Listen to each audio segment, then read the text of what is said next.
El aroma del estofado de res que había cocinado a fuego lento durante 4 horas, como a Ramiro le gustaba, todavía flotaba en el aire. Era domingo. Los domingos en mi casa siempre habían sido sagrados.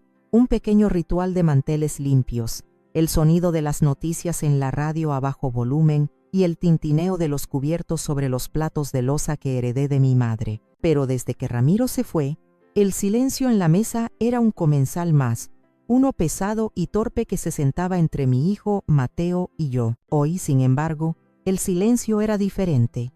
No era el silencio del luto, sino uno cargado de una electricidad extraña, casi palpable. Lorena, mi nuera, lo rompía de vez en cuando con comentarios triviales sobre el tiempo o alguna celebridad de la que yo nunca había oído hablar. Llevaba un vestido de lino blanco que parecía demasiado elegante para una cena de domingo en casa.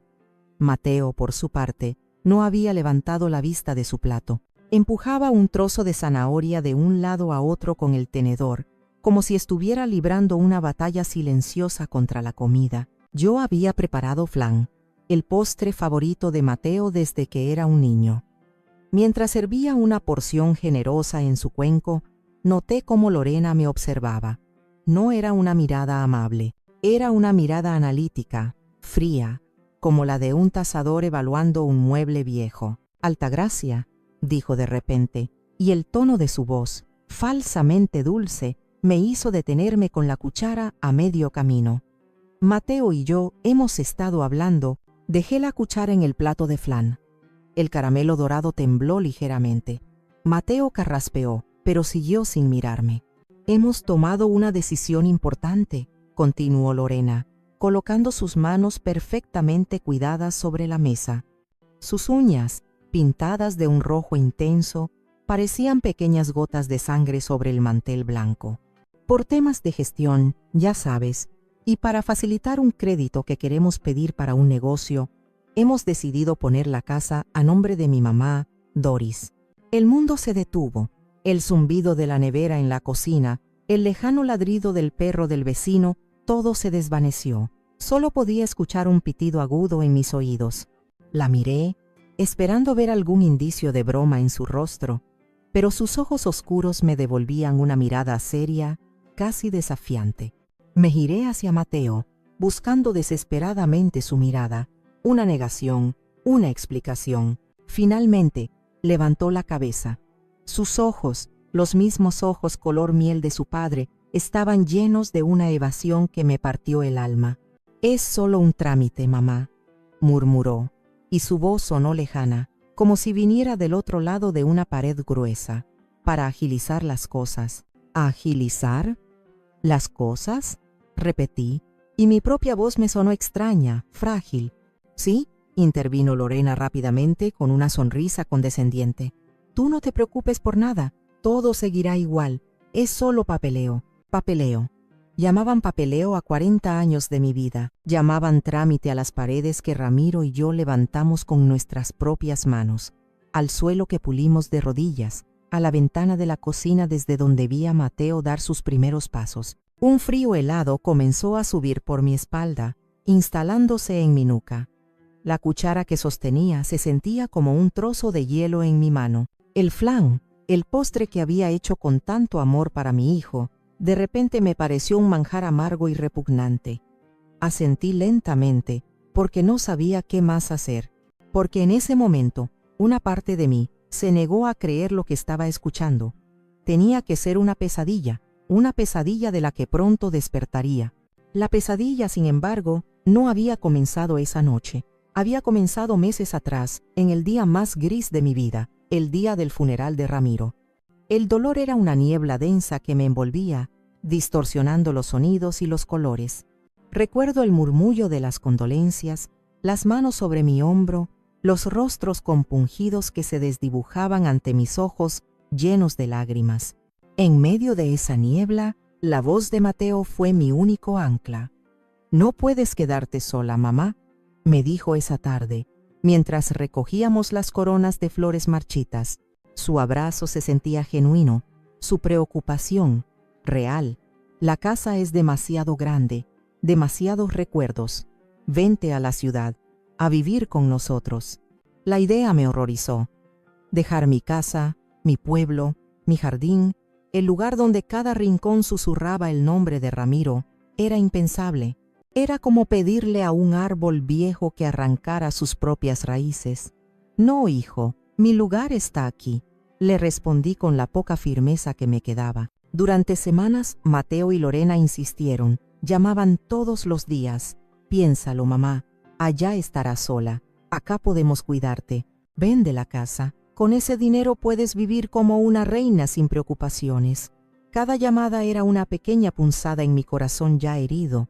No entendían que esa casa no era dinero, era mi vida. Era el santuario donde guardaba mis tesoros más preciados. La marca en el marco de la puerta de la cocina que medía la altura de Mateo cada año, desde que era un niño pequeño hasta que se convirtió en un hombre que me sobrepasaba en estatura. Era el rosal que Ramiro plantó para nuestro 10º aniversario, cuyas flores rojas y aterciopeladas todavía perfumaban el porche en verano. Era la cocina, el corazón de la casa, donde el aroma de mis pasteles y guisos se había impregnado en las paredes, contando la historia de nuestra familia, comida a comida. Finalmente, ante mi negativa rotunda a vender, encontraron una solución intermedia. Una solución que, en mi vulnerabilidad, me pareció razonable, incluso generosa. «Está bien, mamá», dijo Mateo por teléfono, con un tono de resignación que me hizo sentir culpable. «Si no quieres venir, lo entendemos. Entonces, deja que nosotros nos mudemos contigo. Lorena puede trabajar desde casa y yo puedo viajar a la ciudad cuando sea necesario. Así no estás sola y nosotros ahorramos un poco. La casa es muy grande, te hacemos compañía». La soledad era un monstruo que me acechaba por las noches. La idea de escuchar risas en la casa de nuevo, de cocinar para alguien más que para mí misma, de no tener que enfrentarme al eco de mis propios pasos, fue una tentación demasiado grande.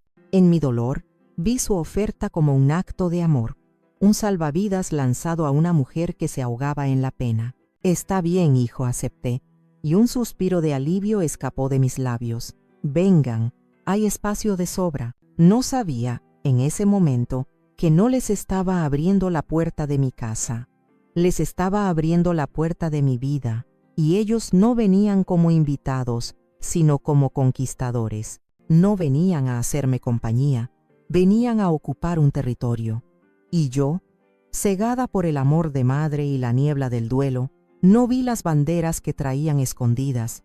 Creí que estaba salvando a mi familia, cuando en realidad estaba firmando el acta de rendición de mi propia identidad. Mientras fregaba los platos de la cena, el agua caliente sobre mis manos no lograba disipar el frío que se había instalado en mis huesos. Cada plato que lavaba, cada cubierto que secaba, se sentía como un acto mecánico realizado por un cuerpo que ya no me pertenecía. La conversación de la cena se repetía en mi mente como un disco rayado, cada palabra una aguja afilada arañando mi alma. Mi mente, como un animal herido buscando refugio, huyó hacia el pasado. Huyó a un tiempo en que la palabra sacrificio no era una herida, sino una prueba de amor. Me vi a mí misma, casi 20 años más joven, sentada en esta misma cocina, pero bajo la luz fluorescente de la madrugada. Tenía los ojos rojos de no dormir y el corazón en un puño. Sobre la mesa no había un delicioso flan, sino una carta arrugada de un prestamista y un montón de facturas impagadas. Mateo tenía 20 años. Era un buen chico pero impulsivo, con la tonta convicción de la juventud de que podía ganarle al mundo con una sola apuesta. Se había metido en el mundo de las apuestas de fútbol online, y una mala racha lo había dejado con una deuda que amenazaba con aplastarlo. Recuerdo su rostro pálido, su terror, cuando me lo confesó. «Me van a buscar, mamá. Me van a hacer daño». Ramiro estaba de viaje por trabajo esa semana. Yo estaba sola para enfrentar la tormenta. No teníamos ahorros suficientes. La cantidad era exorbitante, imposible de reunir en pocos días. Durante 2 noches no dormí, buscando una solución, cualquier solución. Y entonces la vi.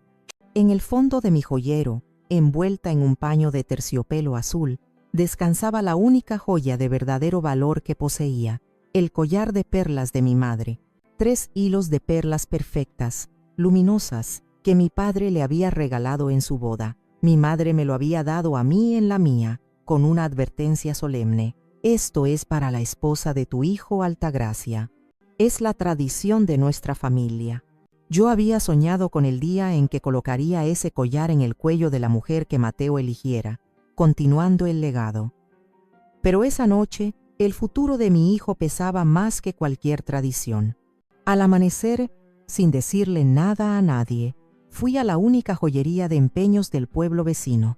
Recuerdo la mirada del joyero, un hombrecillo de ojos tristes, mientras examinaba las perlas bajo su lupa. «Es una pieza magnífica, señora», dijo, «pero solo puedo darle esto». La cantidad que me ofreció era apenas suficiente para cubrir la deuda. No lo dudé. Salí de esa tienda sintiendo el cuello desnudo, el corazón roto, pero con el dinero que salvaría a mi hijo en el bolso. Cuando Mateo vio los billetes, lloró de alivio. Me abrazó, me prometió que me lo devolvería, que nunca más cometería un error así. Nunca le conté a Ramiro. Me avergonzaba la debilidad de nuestro hijo, y me avergonzaba mi propio secreto. El collar de perlas nunca fue mencionado de nuevo. Mateo nunca me devolvió el dinero, y yo nunca se lo pedí.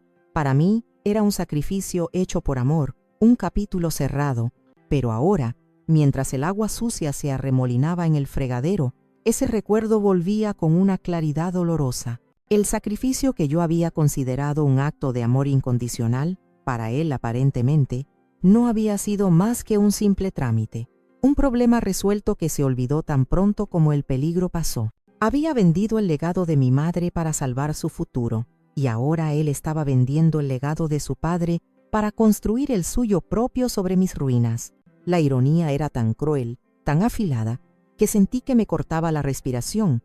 La traición no había llegado como un rayo en un día despejado. Había sido como la humedad, una mancha oscura que se extiende lentamente por la pared, casi imperceptible al principio, hasta que un día te das cuenta de que ha podrido la estructura desde dentro. Las primeras semanas después de que se mudaron fueron una ilusión de felicidad. La casa volvía a tener vida. Lorena llenaba los jarrones con flores frescas y Mateo arregló la vieja cancela del jardín que chirriaba. Comíamos juntos, veíamos la televisión. Yo me sentía útil, querida, pero poco a poco las grietas comenzaron a aparecer. Empezó con cosas pequeñas, casi insignificantes. Lorena empezó a quejarse en voz baja, pero lo suficientemente alto para que yo la oyera, del aumento en las facturas. «Madre mía, ¿cómo se nota que somos uno más en la factura de la luz?», decía mientras miraba el papel con el ceño fruncido. Dejó de pedirme que cocinara mis guisos tradicionales. En su lugar, pedía comida a domicilio, platos exóticos con nombres que yo no podía pronunciar, y a menudo, para mí, solo quedaban las sobras frías en la nevera. Un día, la encontré en el salón, mirando su teléfono con una expresión de anhelo y envidia. Me asomé por encima de su hombro. En la pantalla brillante, una de sus amigas posaba sonriente en una cocina de diseño, toda de acero inoxidable y superficies blancas impolutas. «Mira qué maravilla, Mateo», le dijo a mi hijo cuando entró. «No como esta, reliquia de museo». Su mirada recorrió mi cocina, la que yo mantenía impecable, con sus azulejos pintados a mano y sus muebles de madera maciza, y en sus ojos vi un desdén que me heló la sangre. Luego llegaron las visitas de su madre, Doris. Una mujer delgada, con el pelo teñido de un rubio artificial y un aire de superioridad que no se correspondía con su situación real. Doris caminaba por mi casa como si fuera una inspectora. Tocaba mis muebles y luego se limpiaba el polvo imaginario de los dedos. «Ay, Altagracia, qué anticuado está todo esto», decía con una risita condescendiente. «¿No has pensado en remodelar? Un poco de pintura blanca, tirar esta pared. Quedaría mucho más moderno, más chic». Cada una de sus sugerencias era un ataque directo al gusto de Ramiro, a nuestro nido, a nuestra historia. Mateo, mi Mateo, se fue transformando ante mis ojos. El estrés lo consumía. Lo oía hablar por teléfono en voz baja en el jardín, con un tono ansioso que yo no reconocía. Se volvió irritable, distante. El golpe final llegó el día del aniversario de la muerte de Ramiro. Yo había preparado su comida favorita. Había puesto flores frescas junto a su fotografía en la repisa de la chimenea. Esperé a Mateo todo el día. Llegó tarde, con el rostro desencajado. «Mamá, lo siento, se me olvidó por completo», dijo cuando vio la mesa puesta. «¿Se te olvidó?», susurré, incrédula. «Sí, se me olvidó», gritó y su voz resonó en la casa silenciosa. «Tengo 1000 problemas en la cabeza, estoy harto de todo, no puedo con tanta presión. ¿No ves que estoy ocupado?» Esa noche, mientras recogía los platos de una cena que nadie había comido, llamé a mi hermana Pilar. Ella vivía en otra ciudad, pero hablábamos a menudo.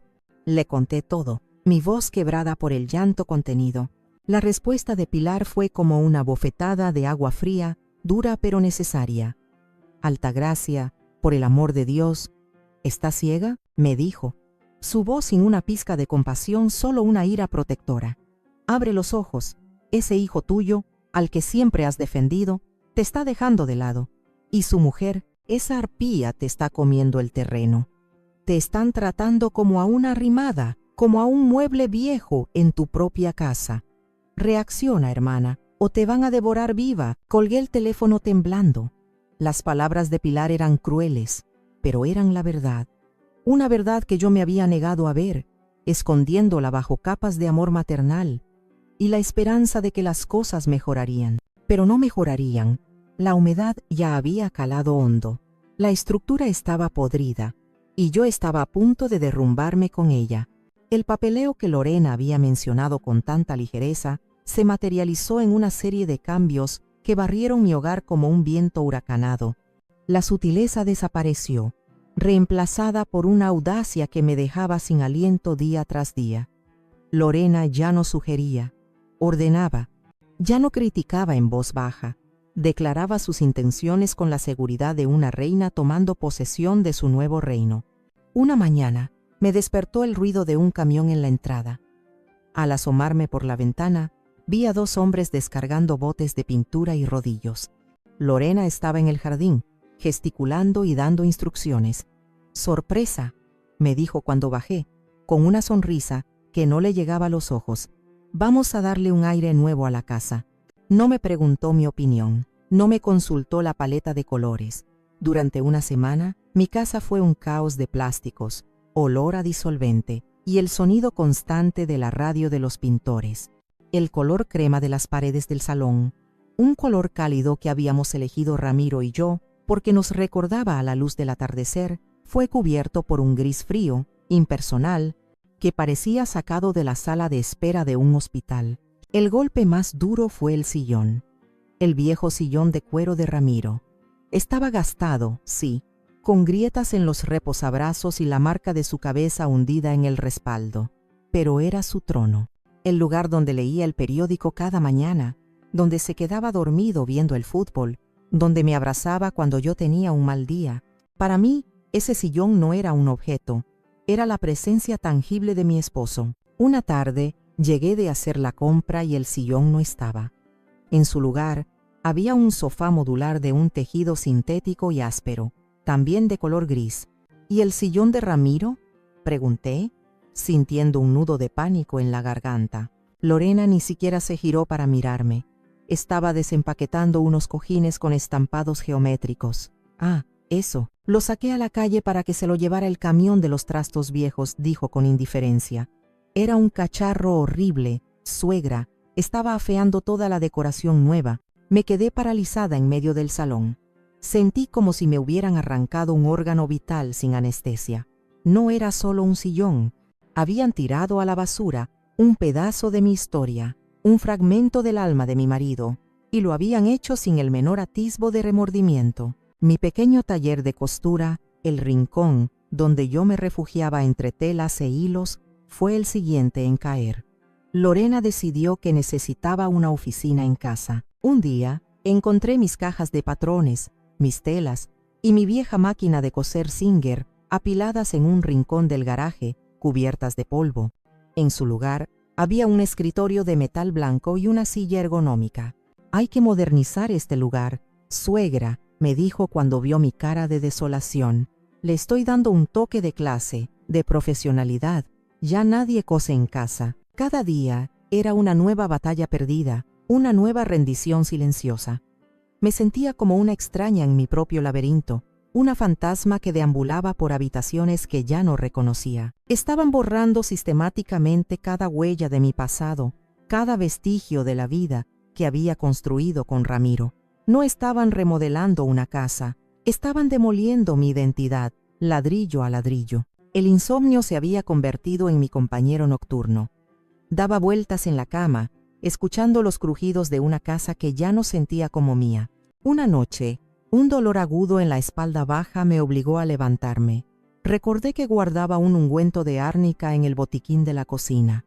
Bajé las escaleras en silencio, descalza para no hacer ruido. Al llegar al final de la escalera, vi una luz encendida en el salón. Me detuve, aguzando el oído.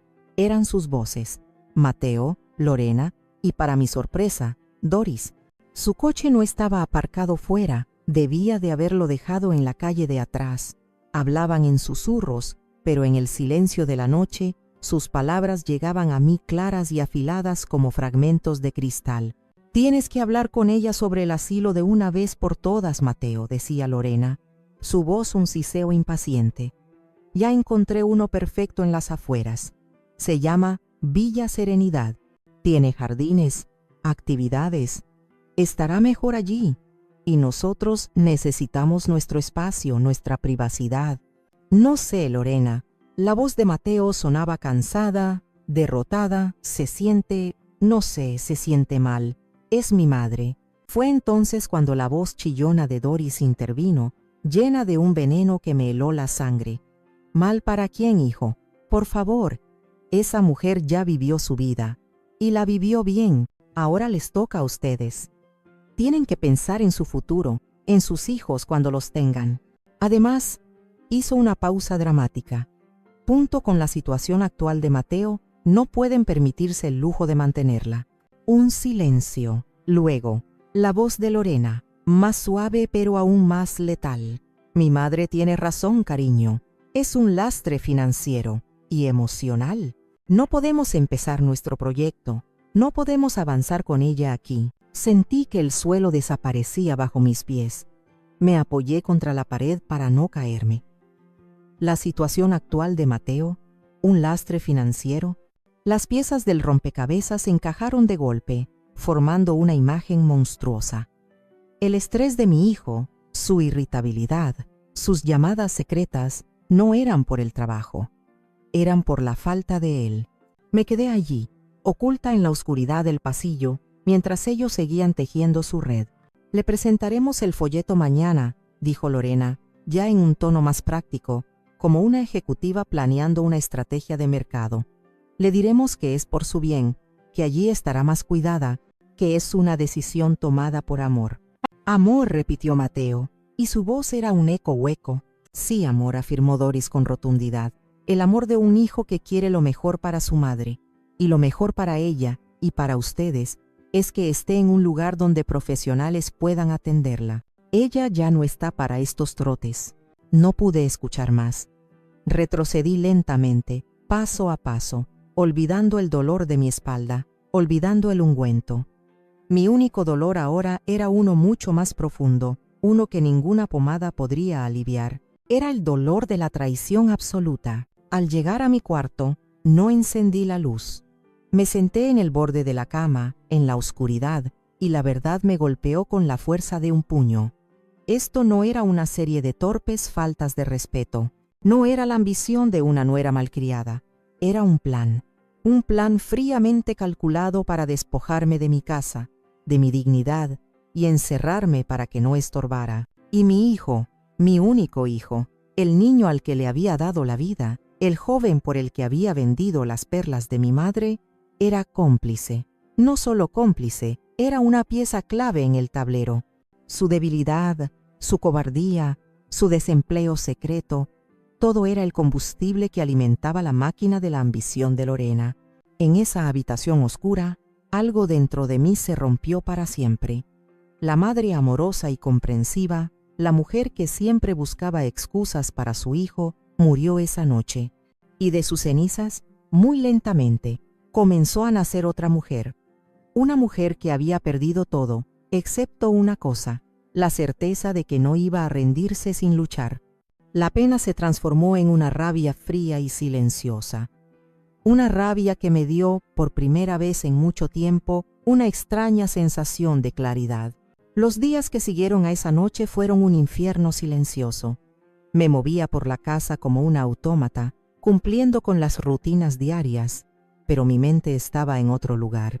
Estaba atrapada en un laberinto de dolor y rabia, buscando una salida que no existía.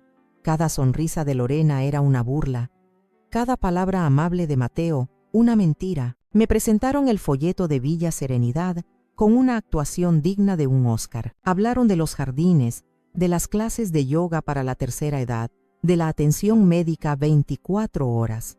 Yo asentía, con una sonrisa vacía en los labios, mientras por dentro gritaba. Una tarde, desesperada por escapar de la atmósfera asfixiante de la casa, me refugié en el único lugar que ellos aún no habían profanado, la cocina. Era mi santuario. Me senté en el viejo taburete de madera que Ramiro había hecho para mí, y dejé que mi mirada vagara por el espacio. Mis ojos se posaron en la esquina más alejada, donde descansaba, cubierta por una lona gris, mi vieja amasadora de pan. Era una máquina industrial, robusta, de acero. La habíamos comprado de segunda mano cuando abrimos nuestra pequeña panadería en casa, hace más de 30 años. Era el motor de nuestro sueño. Cuántas madrugadas había pasado junto a ella, escuchando su ronroneo rítmico mientras transformaba la harina, el agua y la levadura en la masa que alimentaría a nuestro pueblo. Estaba estropeada desde hacía años. El motor se había quemado, pero nunca tuve el corazón para deshacerme de ella. Era un monumento a nuestro trabajo, a nuestra vida juntos. Mientras la miraba, un recuerdo lejano, casi olvidado, emergió de las profundidades de mi memoria. Fue una tarde tonta, poco después de comprarla. Ramiro estaba intentando arreglar un chirrido en los engranajes. Yo me reí de lo serio que se ponía, con la cara manchada de grasa. Él me miró, sonrió, y me dijo algo que en su momento me pareció una simple broma, una de sus muchas frases cariñosas. Mi amor, dijo, limpiándose las manos en un trapo. El día que dudes de tu fuerza, el día que sientas que el mundo se te viene encima, búscala aquí, donde nació nuestro pan de cada día. En el corazón de esta máquina, ahí te dejé mi corazón. En ese momento nos reímos, pero ahora esas palabras resonaban en mi cabeza con un significado completamente nuevo. No era una broma, era un mensaje de Ramiro, enviado a través del tiempo. Para mí, un impulso eléctrico recorrió mi cuerpo. Me levanté del taburete, el corazón latiéndome con una fuerza que no había sentido en meses. Me acerqué a la amasadora y tiré de la lona. El polvo acumulado de años se levantó en una nube que me hizo toser. La máquina estaba fría y silenciosa, un gigante dormido. Recordé que tenía un pequeño compartimento lateral, casi oculto, donde Ramiro guardaba las herramientas especiales para su mantenimiento. Una llave inglesa a medida, un engrasador, un juego de destornilladores. Mis manos temblaban mientras buscaba el pestillo oxidado. Tuve que hacer fuerza, y por un momento pensé que no se abriría. Pero finalmente, con un chirrido metálico, la pequeña puerta cedió. Dentro, junto a las herramientas envueltas en un trapo aceitoso, había algo que no debería estar allí. Una vieja caja de lata de galletas danesas, de esas azules con dibujos de molinos de viento. El corazón me dio un vuelco. Era la caja donde mi madre guardaba sus hilos y botones, y que yo había conservado como un tesoro. Con dedos torpes, saqué la caja. No pesaba mucho, la abrí. En el interior, sobre un lecho de algodón amarillento, no había hilos ni botones. Había un sobre grueso, de papel manila, cerrado y sin ninguna inscripción. Y debajo del sobre, una carta doblada, escrita con la caligrafía firme y angulosa de Ramiro. Dejé la caja en la mesa y abrí la carta primero. Mis ojos se llenaron de lágrimas al reconocer su letra, tan familiar, tan suya. Altagracia de mi vida, comenzaba. Si estás leyendo esto, es porque mis peores temores se han hecho realidad. Sé que te escribo desde el pasado, pero mi amor por ti es tan grande que espero que pueda cruzar el tiempo y darte la fuerza que necesitas ahora. Desde que Mateo se casó, he visto algo en los ojos de Lorena que no me gusta. Es una ambición fría, una impaciencia por tenerlo todo ya, y conozco a nuestro hijo. Es un buen hombre, pero es débil. Lo hemos protegido demasiado, y ahora es fácil de manipular. Temo que un día, cuando yo no esté, intenten convencerte de que eres una carga, de que esta casa es solo un activo financiero. Por eso he hecho esto. No es por desconfianza en nuestro hijo, Altagracia, es por un amor inmenso hacia ti, por la necesidad de protegerte incluso después de haberme ido. No podía irme en paz sabiendo que podrías quedarte desamparado. Dentro de ese sobre está tu verdadera armadura. Esta casa es tuya, solo tuya, legal e irrevocablemente. Es tu fortaleza, el hogar que construimos juntos. Defiéndela, lucha por ella, porque al luchar por esta casa, estarás luchando por ti misma, por nuestra memoria, por tu dignidad. Eres la mujer más fuerte que he conocido, nunca lo dudes. Tuyo para siempre, Ramiro. Apreté la carta contra mi pecho, sollozando en silencio. Eran lágrimas de dolor, pero también de una gratitud infinita. Ramiro, mi Ramiro me había visto, me había entendido y me había dejado el arma que necesitaba para la batalla que se avecinaba. Con manos temblorosas, tomé el sobre de papel manila. Lo abrí. Dentro, nítida e inconfundible, estaba la escritura original de la casa, transferida y notariada a mi nombre, Altagracia Rodríguez, como única propietaria. La fecha del documento era de hacía 5 años, justo un mes después de la boda de Mateo. A la mañana siguiente, el sol que entraba por la ventana de la cocina parecía diferente, más brillante. O quizás era yo la que había cambiado. La desesperación que me había consumido durante semanas se había disipado, reemplazada por una calma gélida, una determinación afilada como el acero. Guardé la caja de lata en el lugar más seguro que se me ocurrió, el fondo de un saco de harina en la despensa. Nadie buscaría allí.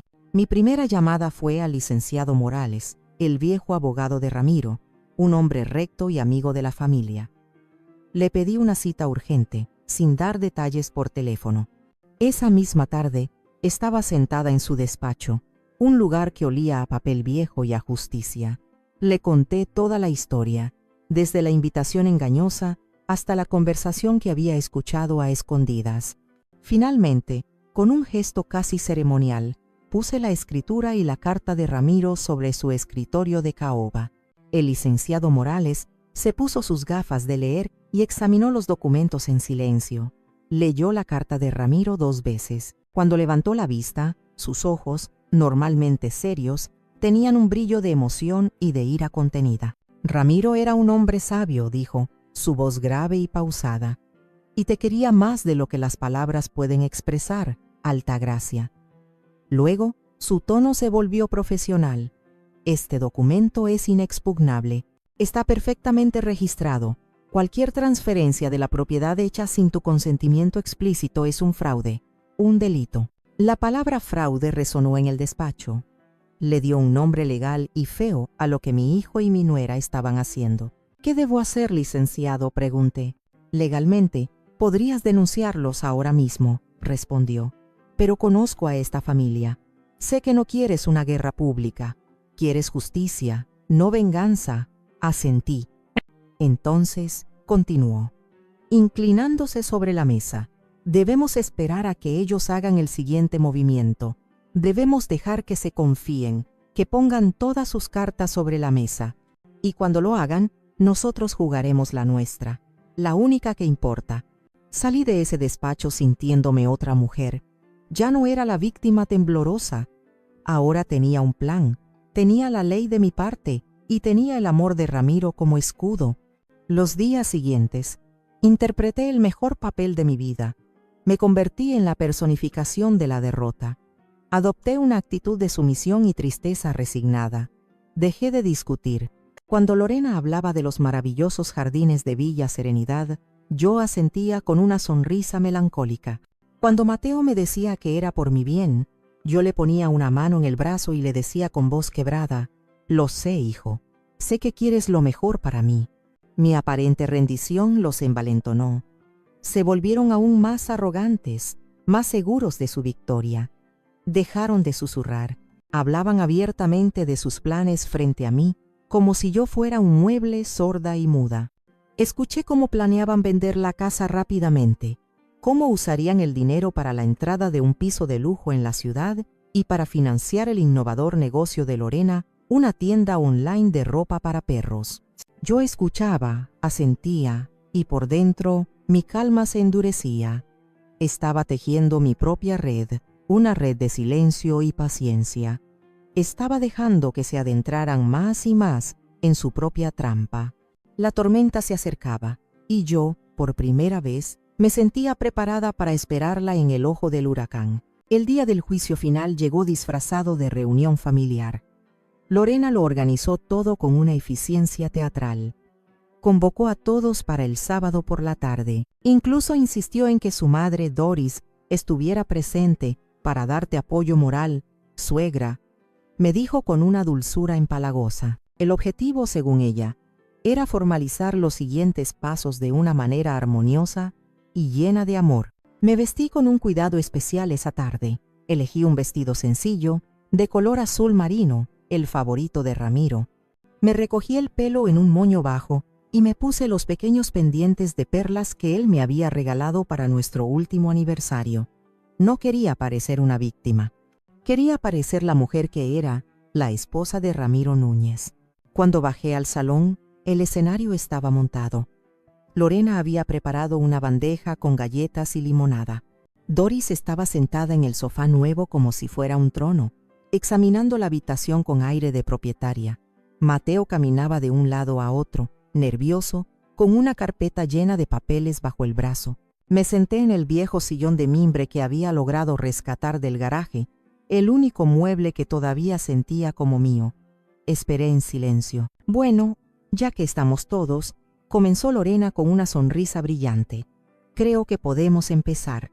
Se sentó junto a Mateo y le dio una palmadita de ánimo en la rodilla. Mateo carraspeó y abrió su carpeta. Sacó un folleto satinado con una foto de ancianos sonrientes en un jardín perfectamente cuidado. Era el folleto de Villa Serenidad. «Mamá», empezó, con un tono ensayado, como si hubiera memorizado un guión. «Como hemos hablado, hemos estado buscando el mejor lugar para ti, un lugar donde puedas estar cuidada, segura y feliz. Villa Serenidad es el mejor centro de la región. Tiene atención médica 24 horas, fisioterapia, clases de jardinería, de baile». Mientras hablaba, deslizaba el folleto por la mesa hacia mí. Yo no lo toqué. Lo dejé allí, entre nosotros, como una ofensa brillante y colorida. «Verás qué bien vas a estar, mamá», continuó, su voz ganando una convicción forzada. «Harás amigas, estarás entretenida. Es lo mejor para todos. Y lo más importante, Altagracia», intervino Doris con su voz de tiple, «es que estarás segura, una mujer de tu edad, sola en una casa tan grande. Es un peligro. Hemos preparado todos los papeles para facilitar la transición», añadió Lorena, señalando la carpeta de Mateo. «Solo necesitamos tu firma para iniciar el proceso de ingreso y al mismo tiempo formalizar la transferencia de la propiedad para que podamos disponer de los fondos». Se hizo un silencio expectante. Los tres me miraban, esperando mi respuesta, mi llanto, mi resignación final. Respiré hondo, y entonces, con una calma que sorprendió incluso a mí misma, hablé. «El plan es muy completo», dije, y mi voz sonó firme, clara. «Han pensado en todo». Lorena sonrió, triunfante. «Sabíamos que lo entenderías». «Casi en todo», continué. «Se les ha olvidado un pequeño detalle». Me levanté lentamente del sillón. Caminé hacia la cocina sin prisa. Ellos se miraron confundidos. Regresé al salón unos segundos después. En mis manos Llevaba la vieja caja de lata de galletas danesas. La puse sobre la mesa de centro, con un sonido metálico y seco que rompió el silencio.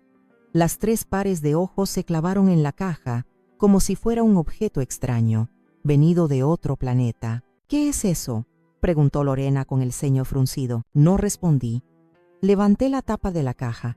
Con un movimiento deliberado, saqué primero la carta de Ramiro y la dejé a un lado.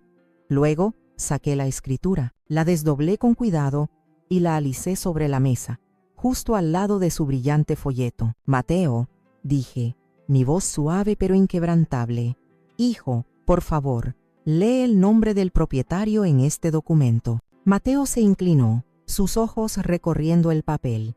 Vi cómo su rostro cambiaba de color, pasando de la confianza a la confusión, y de ahí a un blanco pálido, ceroso. Balbuceó algo ininteligible. Lorena, impaciente, le arrebató el papel de las manos. Sus ojos volaron sobre el texto. Su boca se abrió y se cerró un par de veces, como un pez fuera del agua. «No, no puede ser», susurró. «Esto es falso», gritó Doris de repente, poniéndose en pie de un salto. «Es un truco, una falsificación». «No es falso, Doris», dije, mirándola directamente a los ojos por primera vez. Y luego me giré hacia mi hijo, que me miraba con una expresión de horror absoluto. «Se hizo hace 5 años, Mateo, justo después de tu boda. Tu padre vio este día llegar. Vio la ambición en los ojos de tu mujer y vio la debilidad en tu corazón, y quiso protegerme. Me levanté, sintiéndome más alta, más fuerte que nunca. No voy a discutir, no voy a gritar, no voy a rebajarme a su nivel», declaré, mi voz llenando cada rincón de la habitación. «Solo quiero que se vayan». Hice una pausa, dejando que mis palabras calaran hondo. «Tienen 3 días. 3 días para sacar sus cosas, sus mentiras y su codicia de la casa de mi esposo. Y de mi casa. Se fueron esa misma tarde, en un torbellino de portazos, insultos susurrados y miradas cargadas de odio. Lorena me llamó vieja bruja manipuladora. Doris amenazó con llamar a sus propios abogados, una amenaza vacía que se desvaneció en el aire. Mateo no dijo nada. Simplemente recogió sus cosas, metiéndolas en cajas con una prisa febril, sin atreverse a mirarme a la cara. Su silencio fue, quizás, lo que más me dolió. Cuando el coche finalmente arrancó y se alejó por la calle, un silencio antinatural cayó sobre la casa. Un silencio que no era de paz, sino de vacío. Me quedé de pie en medio del salón gris y frío que Lorena había creado, y no sentí el triunfo que había imaginado. No sentí alegría ni alivio, solo un cansancio profundo, que me llegaba hasta los huesos, y una tristeza inmensa por el hijo que había perdido para siempre. Los días siguientes fueron un purgatorio. La casa se sentía enorme, hueca, llena de los fantasmas de la batalla reciente. Cada rincón me recordaba su presencia, su traición. Empecé a limpiar como una posesa, una necesidad física de purgar mi hogar de su influencia. Arranqué los cojines geométricos, descolgué los cuadros abstractos que Lorena había comprado, empaqueté toda la ropa y los objetos que habían dejado atrás en su huida. Lo más difícil fue empezar a borrar a Mateo. Guardé en una caja sus fotos de la infancia, sus trofeos de fútbol del colegio, los dibujos que me hacía cuando era pequeño. Cada objeto era una puñalada. No los tiré, no podía. Los guardé en el fondo de un armario en el desván, como si enterrara a un ser querido. Una tarde, mientras limpiaba el polvo de la repisa de la chimenea, mi mano se detuvo sobre la fotografía de Ramiro. Me miraba desde el marco con su sonrisa cálida y sus ojos llenos de amor, y por primera vez desde que se habían ido, lloré. Lloré por mi soledad, por mi marido, por el hijo que se había convertido en un extraño. Lloré hasta que no me quedaron más lágrimas, y cuando terminé, sentí que algo finalmente se había limpiado por dentro. La curación, como la masa del pan, es un proceso lento, necesita tiempo, calor y paciencia. Mi primer paso fue llamar a mi hermana Pilar y a mi vecino Anselmo. Les invité a cenar. Cociné un estofado, como los de antes, y abrí una botella de vino. Esa noche, por primera vez en mucho tiempo, La casa se llenó de risas sinceras. Pilar, con su honestidad brutal, me dijo: «Ya era hora, hermana. Bienvenida de vuelta». Anselmo me contó historias de sus partidas de pesca con Ramiro, y por un momento fue como si él estuviera allí con nosotros. Mateo intentó contactarme, mensajes de texto llenos de excusas torpes y autocompasión. «Mamá, perdóname, no sabía lo que hacía». Lorena me presionó, estaba desesperado. Los leía, sentía una punzada de dolor y los borraba. No estaba lista para perdonar. Quizás nunca lo estaría. Sabía que el perdón no era algo que él mereciera, sino algo que yo, algún día, necesitaría darme a mí misma para poder ser libre del todo. Un día, mientras ordenaba la despensa, encontré mis viejas recetas de panadería, y una idea, tímida al principio, comenzó a tomar forma en mi mente. Arrastré la vieja amasadora desde su rincón, la limpié a fondo. Llamé a un técnico, un hombre mayor que recordaba mi panadería, y milagrosamente pudo arreglar el motor. Volví a encender el horno, no por negocio, no por dinero, lo hice por mí, por terapia. El primer día, el aroma a pan recién hecho, a levadura y a hogar, se extendió por la casa, ahuyentando los últimos fantasmas. Empecé a regalar el pan a mis vecinos. Luego, una de las chicas del barrio me pidió que le enseñara. Después vino otra. La última escena que guardo en mi corazón no es la de la confrontación, sino una de hace unas semanas. Estoy en mi cocina, ahora pintada de un amarillo cálido como el sol. A mi lado, una niña de 10 años, la nieta de Anselmo, hunde sus manitas en la masa con una expresión de concentración absoluta. Su risa, clara y cristalina, se mezcla con el zumbido del horno. Miro por la ventana. El limonero que Ramiro y yo plantamos cuando nos casamos está cargado de frutos dorados y brillantes. El sol de la tarde baña el jardín con una luz suave. En ese momento, lo entiendo. Intentaron arrancarme de mi tierra, convencidos de que mis raíces eran débiles y viejas, pero no sabían que mis raíces no estaban hechas de tierra y ladrillos. Estaban hechas de amor, de trabajo, de sacrificios y de pan recién horneado. Estaban hechas de recuerdos, y los recuerdos, cuando se cuidan con amor, nunca mueren, solo se hacen más fuertes.